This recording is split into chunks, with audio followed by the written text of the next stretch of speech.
மருந்து போட்டுக்கிற இதே நல்லா அழைக்கணுமா? உனக்கு பாதுகாப்பாவே இருக்க தெரியல.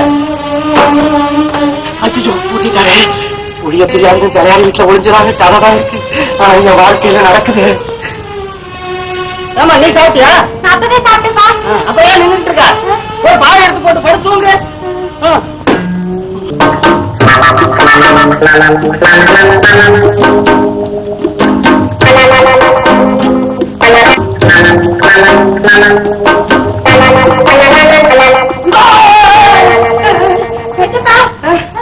யாரோ கால மிதிக்கிற மாதிரி இருந்தது.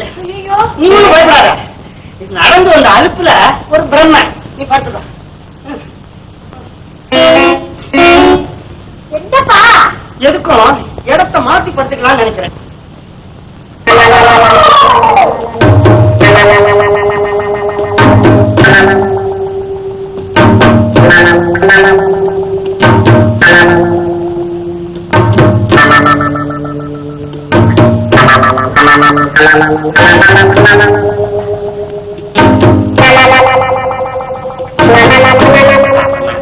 உங்க அப்பன் செஞ்சுட்டான். பாப்பமா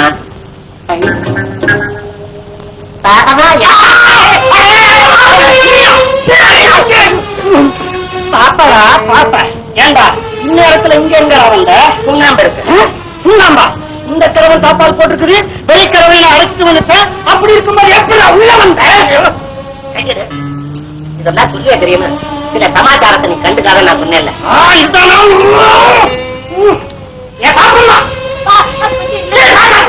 உன்னை என் தங்கச்சி பையனுக்கு தான் கட்டி கொடுப்பது எனக்கு நல்லா தெரியல. யாரு அந்த புலகாரன்? அவனுக்கேடா, வேற யாருக்குமே கட்டி தர மாட்டேன். என் உடம்புல ஒரு சொட்டு உயிர் இருக்கிற வரைக்கும். உனக்குமே என் உயிர் சொட்டு சொட்டாக இருக்குது. அப்பா உங்க வேலையம் உன் மருமையை அடியால் ஆரம்பித்தா பட்டணத்து ஜெயில பார்த்தேன். நீ எங்க அங்க போன? கை உருண்ட போடுறதுக்கு மணி அடிக்கிறாரே மன்னார்காரி சித்தப்பா. அவரை பார்க்க போன இடத்துல உன் மருமகனை பார்த்தேன். அவன்கிட்ட கேட்டேன், அடே உனக்காக பாப்பம்மான்னு ஒரு பொண்ணு காத்துக்கிட்டு இருக்குதுன்னு. அதுக்காக என்ன சொன்னா தெரியுமா? யாரா நீ? எனக்கு ஏற்கனவே 3 பொண்டாட்டி இருக்கும் போது இனிமே எனக்கு எதுக்குடா பாப்பம்மான்னா. அப்படியா சொன்னா? நான் என்ன பொய்யா சொல்றேன்? இதெல்லாம் என்ன நம்ப சொல்றியா? வேண்டாம் குரு. என் சித்தப்பா மன்னார் சாமிக்கு லெட்டர் எழுதி உன் மருமையை கையாலேயே உனக்கு லெட்டர் எழுத சொல்றேன். அது வந்ததுக்கு பிறகு நீ ஒரு முடிவுக்கு வா. அது சரி, பண்ணி வெளியப்பா. உன் தங்கச்சிக்குள்ள இந்த அளவுக்கு கட்டு போட்டானா? சொல்லிட்டு போய்